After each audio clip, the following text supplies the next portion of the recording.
Bidadi township ವಿರುದ್ಧ ದಳಪತಿಗಳ ರಣಕಹಳೆ ವಿಚಾರಕ್ಕೆ ಸಂಬಂಧಪಟ್ಟಂತೆ ಸಿಎಂ ಡಿಕೆ ಶಿವಕುಮಾರ್ ಅವರ ನಿವಾಸಕ್ಕೆ ಬಿಡದಿ ರೈತರು ಆಗಮಿಸಿದ್ದಾರೆ ಅನ್ನೋ ಮಾಹಿತಿ ಲಭ್ಯವಾಗ್ತಾ ಇದೆ. ನಿನ್ನೆಯಷ್ಟೇ ಜೆಡಿಎಸ್ 2 ದಿನದ ಪಾದಯಾತ್ರೆಯನ್ನ ಮಾಡಿ ಮುಗಿಸಿತ್ತು. ಇದರ ಬೆನ್ನಲ್ಲೇ ಈಗ ಬಿಡದಿ ಭಾಗದ ರೈತರು ಸಿಎಂ ಡಿಕೆ ಶಿವಕುಮಾರ್ ಅವರ ನಿವಾಸಕ್ಕೆ ಆಗಮಿಸಿದ್ದಾರೆ ಅನ್ನೋ ಮಾಹಿತಿ ಲಭ್ಯವಾಗ್ತಾ ಇದೆ. ಸದಾಶಿವನಗರ ನಿವಾಸದ ಬಳಿ ರೈತರು ಜಮಾವಣೆಗೊಂಡಿದ್ದಾರೆ. ನಾವು ಭೂಮಿ ಕೊಡಲು ಸಿದ್ಧರಿರುವಂತ ರೈತರು ನೋಡಿ, ಭೂಮಿ ಕೊಡೋರು ಯಾರಿದ್ದಾರಲ್ಲ ಅವರು ಬಂದಿದ್ದಾರೆ. ಈಗ ಆದ್ರೆ ನೋಟಿಫಿಕೇಶನ್ ಪ್ರಕ್ರಿಯೆ ತಡವಾಗ್ತಾ ಇದೆ.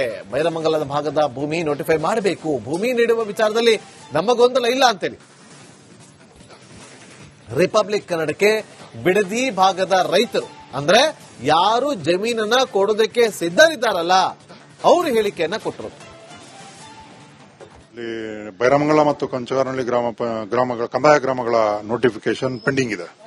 ಫೈನಲ್ ನೋಟಿಫಿಕೇಶನ್ ಆಗಿಲ್ಲ. ಅದಕ್ಕೋಸ್ಕರ ಸಿಎಂ ಅವ್ರನ್ನ ವಿನಂತಿ ಮಾಡ್ಕೊಳ್ಳೋದಕ್ಕೆ ಅಂತ ಬೈರಮಂಗಲ ಮತ್ತು ಕಂಚಗಾರನಹಳ್ಳಿ ಗ್ರಾಮದಿಂದ ನಾವು ಯುವ ರೈತರುಗಳು ಕೆಲವರು ಬಂದಿದ್ದೇವೆ. ಸಿಎಂ ಅವ್ರನ್ನ ಕೋರ್ಕೊಳ್ಳೋದಕ್ಕೆ ಅಂತ ಏನು ಫೈನಲ್ ನೋಟಿಫಿಕೇಶನ್ ಬೇಗ ಮಾಡಿಸಿ.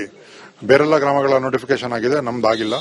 ಪರ ಇರೋ ರೈತರುಗಳು ನಾವು ಬೇಗ ನೋಟಿಫಿಕೇಶನ್ ಮಾಡಿಸಿ, ಫೈನಲ್ ನೋಟಿಫಿಕೇಶನ್ ಮಾಡಿಸಿ ಅಂತ ಬಂದಿದ್ದೇವೆ.